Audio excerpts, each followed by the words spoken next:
So not only the Ligue 1 team of the season is coming this Friday, but we'll also get in the Ligue 1 women's team of the season team. So as a result, we're going to go through all the investments there. So just before the video does start, a quick little ad on a trading service I offer over on Twitch for the cheapest trading guides out there for just £4, €4, all free with Amazon Prime. You'll receive daily trading and investing guides covering PlayStation, Xbox and PC with an array of methods covering all budgets. And I've been trading for over 10 years, making over 100 million in multiple different FIFAs, and now for the last 4 years I've made 10 million coins in just the first month. So in today's video we're going to be walking through all the Ligue 1 women to go and buy in anticipation of them getting a team of the season on this Friday. Basically this is an investment where you go and buy gold cards of people who are going to get special cards, because the gold cards are going to be out packs for a week, meaning if they're SBC fodder, use the link investments, use for objectives, they rise out packs. Just in case you think, oh, it's a load of rubbish, let me go through the players who this worked with last week. Obviously, Prop got herself a team of the season and proceeded again on the Friday. She would have gone out of packs. So before going out of packs, she got as low as 10k. Then out of packs, she went up there to 14k. So about a 4k rise within the week. Pajot obviously also got herself a team of the season that was extinct for the longest of times. Before she went out of packs, she was 7.5k, and so far she's peaked up at 10k. We then moved something a little bit lower rated of Schüller. Schüller wasn't really expected to get a team of the week, but out of packs, we see she did 5.7k and got all the way up here to 8.4k, so really nice rise right there. Stanway, always expected to get a team of the season. If we go and see what she was before she went out of packs. Before she went out of packs, she was going for about 1.7k, peaked up there about 2.3. She didn't do very well because 84s in general this week I don't think did very well, and she was a bit inflated previously. And the last bit of fodder is Vorgesador, but again 83s don't really do well, just like how the 84s. She went from 900 coins and has peaked up here to about 1.3k. So we can see a variety of results on the women cards, but in general anything 85 and above did pretty well. So what we're going to do right now is we are going to walk through the women's Ligue 1 team and talk about the good investments there. So we're going to be using two sources to predict the women's team this season. We're going to be using Footbin's prediction, because these guys are very good when it comes to predictions. And we're going to be using SofaScore, which is a statistics site. So let's start off with Footbin's prediction. They're going to start off here with Seismic, no demand for her whatsoever. She's like an 80 rated non-rare. We then move to Batcher. Batcher is a good investment. Now for reference, Batcher is going for 6.4k. And the other 86s on the market are going for around about 6k. So at most you're paying about a 600 coin premium, but obviously those those 86s aren't going packs on Friday, whereas Batcher is very likely to go out of packs on Friday. Very good as a link investment to the WSL cards. The French Ligue 1 women, and of course SBC fodder. That then moves us on to the second player, being Wendy Renard. Now Renard has no demand in terms of weekly demanded or link investments, but she is very good 88 rated SBC fodder. 88 rated SBC fodder is about 8.7, so she is generally one of the cheapest 88 rated SBC fodder. A nice thing as well, I believe these cards also had like a 15k price range recently, but we got a price range update 2 days ago, which has now made the Renard investment a little bit better than it was earlier in the week, because I think previously you could only make like 3-4k profit, whereas now you can make about 7-8k if you get lucky with 88s rising nicely out of packs. We then move on to the next player, which is Kachawi. Now the problem I have with this is there's 2 left backs and no right backs. That's probably Kachawi. But the thing I do like about Kachawi is she actually is statistically the highest rated woman in the Ligue 1. So I mean, literally on average, she's the best performing woman in the Ligue 1. So again, it's a little bit like Batcher.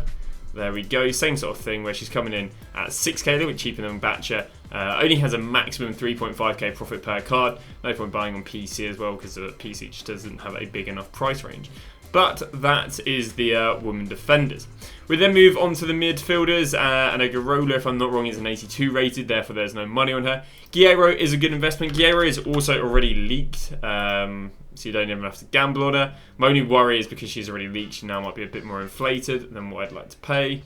Footbin at the moment has been a bit abysmal. No, 6.2k, it's brilliant. Guaranteed to go and get herself a team of the season. She's literally 400 coins more than the going rate of an 86. Should do well out of packs.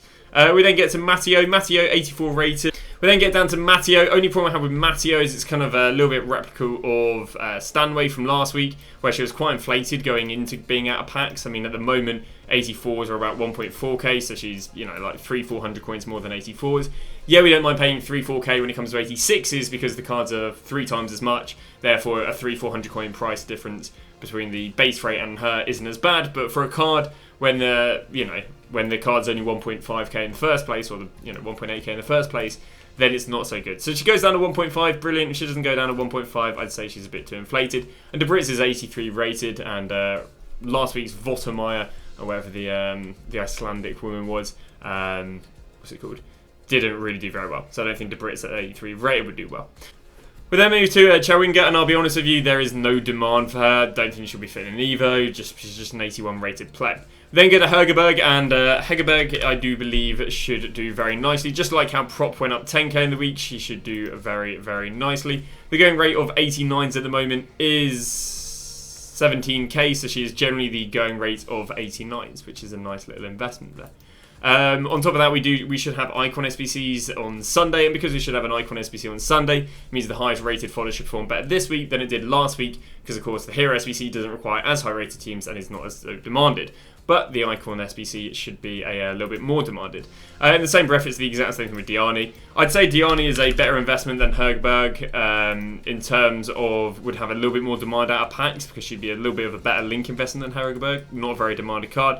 Diani, definitely a lot more of a demanded card, plus French Liga and Woman should be better for link investments than a Norwegian Liga and Woman. So both of them being good. Again, you're paying probably like 500 coins to maybe a K more than 89s, but I don't think there's any problem with that. And Kateo, I'll be honest with you, I wouldn't personally go for. And the reason I wouldn't go for it is because she's got a much lower chance of getting one, and she kind of just offers the same as Diani and Hegerberg, really. So I'd leave her right there. We're now going to go through the statistically the best performing players, and I'll be honest with you, a lot of it just lines up with Footbin's prediction, which is why Footbin's prediction is valued. Kachawi, we've already covered. Chawinga, we've already covered. Guerrero, we've already covered.